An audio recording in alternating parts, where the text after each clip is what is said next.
Kia ora. May have been a while since a video, but I've got something a little bit interesting this time. As you can see, digger behind me, my mate Troy's just dropped it in, and we are going to do a bit of a duck pond project. Now this has been in the works for a little while. Started off with me going through Fish and Game and applying to the Game Bird Habbitat Trust for a grant.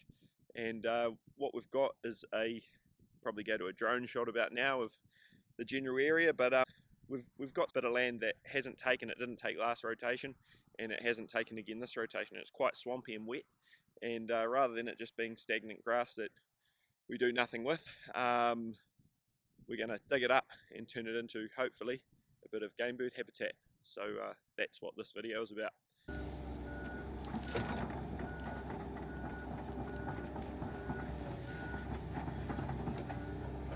Yeah, Troy's just brought the digger in and we're about to break ground. So fingers crossed we don't find any gravel and it's all hard clay and a good base. You got a plan? No plan. So Troy's just been giving me some wisdom, but he doesn't want to say it on camera. Hey Troy? That's right. He's running away.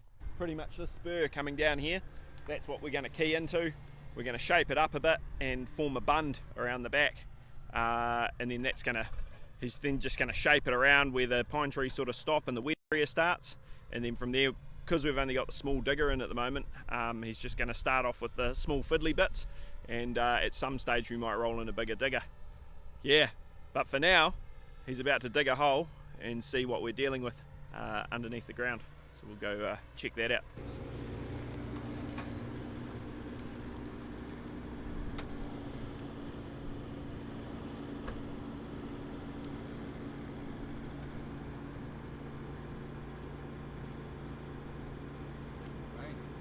What's your geological assessment?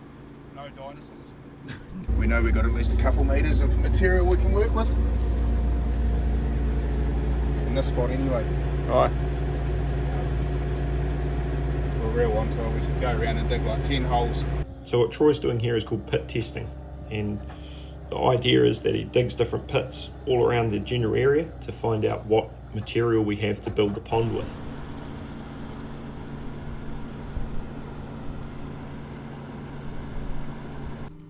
So hopefully it keeps that up, and if that starts to fill with water or stays filled with water and keeps filling, then that is the good oil.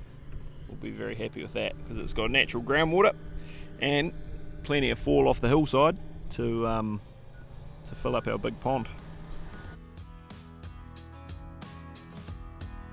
From those pit tests we were pretty happy to charge on. Everything was looking good clay, little bit of gravel, but from that gravel had some springs bubbling up, so all signs were looking pretty positive. And from there Troy got stuck into clearing off all the topsoil and finding the general shape of the pond.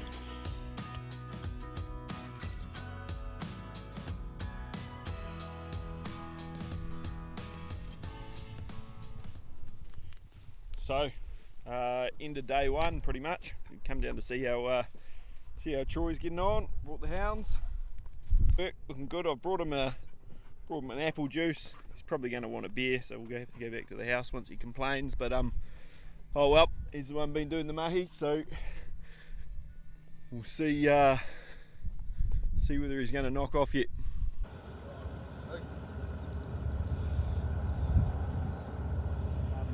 Had a bit of a hui this morning. Had the laser. Got our level for how far back we're going to flood it with the bund, and it's come out to be a very high bund. Sort of we're going to be up over my head, a little over 2 metres, and yeah, that'll flood us back a good 80 to 100 metres, so that'll be awesome. So what we're seeing Troy do here is called keying in. He's digging a bit of a trench, so when he builds the bund on top of it, it sort of locks itself all together. They do this because if you just built the bund straight on top of a flat bit of land, it has a weak point where the water can seep through. So by keying in, this sort of mitigates that. So we got the laser level out to set the height at the deep end, and the height at the deep end is important because it's going to tell us how far back it's going to flood into the flatland and the overall size of our pond.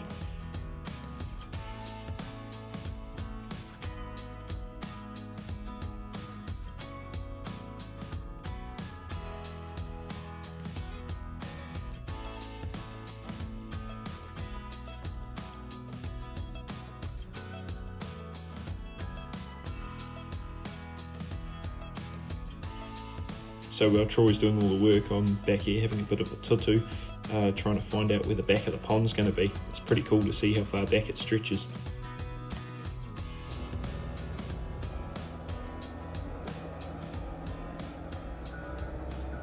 We're a couple of days deep now. Troy's been working his magic. We've bounced some ideas off each other, but he's been doing the grunt work. So this is the head of the dam, and it's looking pretty slick. Needs some time to settle, hopefully, before we get a whole heap of rain. But and I suppose we've found a few things as we've dug deeper. This is all spring water bubbling up. We haven't had much rain, just started drizzling now, but that is just natural springs sort of coming up, and you can see how it's wet the whole way up along the edge of the bank. So the bank's stretching up. I took a range yesterday of how far we're going, and we're going to have about 120 metres in length.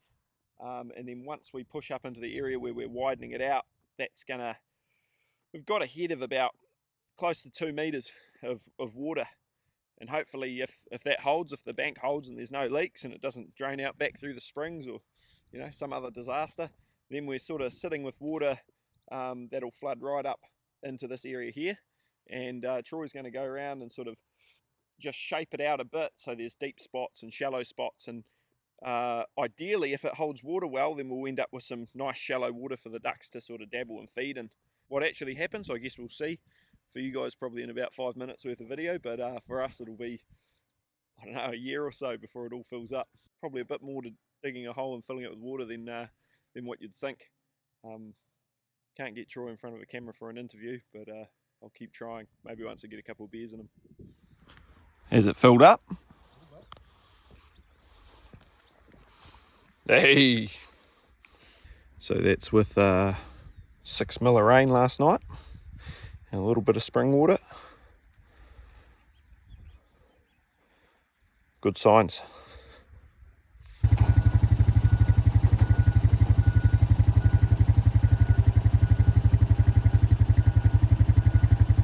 Bit of a lunch delivery. She's taking shape all right. Massive.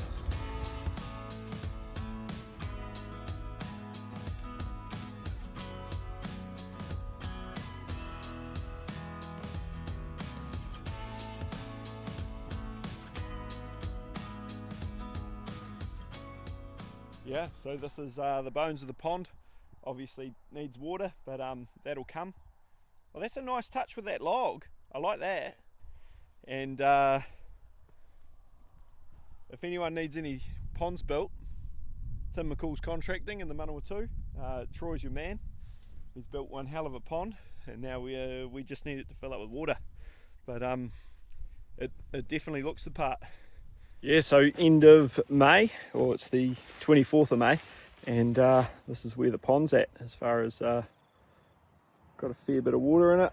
It's looking pretty good. Stretching right back up into our little channel that we dug, but it hasn't fully flooded over into the flats. So yeah, a bit more rain would be good, but yeah, not bad for how little rain we've had, I guess. Yeah, hopefully a bit more comes and these springs keep topping it up, but I put little markers in and check how the progress is going after every time it rains. But nah, beautiful clear water, and she's looking good. Haven't shot a duck off it yet this season, so it's been a few, but I haven't had the heart to come and jump them.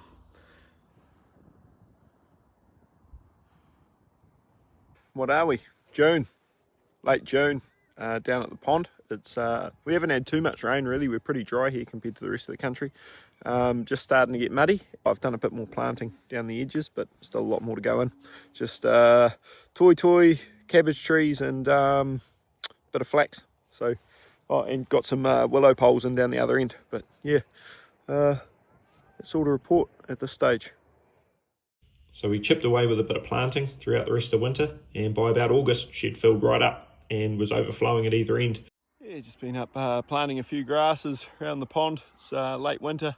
She's all filled up, and spooked a couple of spoonies off it, which was cool to see, and a few resident mallards as well. But had some advice from a few lads that reckon we should put the mai about here in between those two islands. I was originally thinking on that island, and now we're thinking we might bang it right here and get all that open water in the front. There's a few places for them to hide, but also, as far as the sun rises over there and sets over there, so yeah, we won't get it in our eyes. It's sunset at the moment, and it's tucked in behind that hill.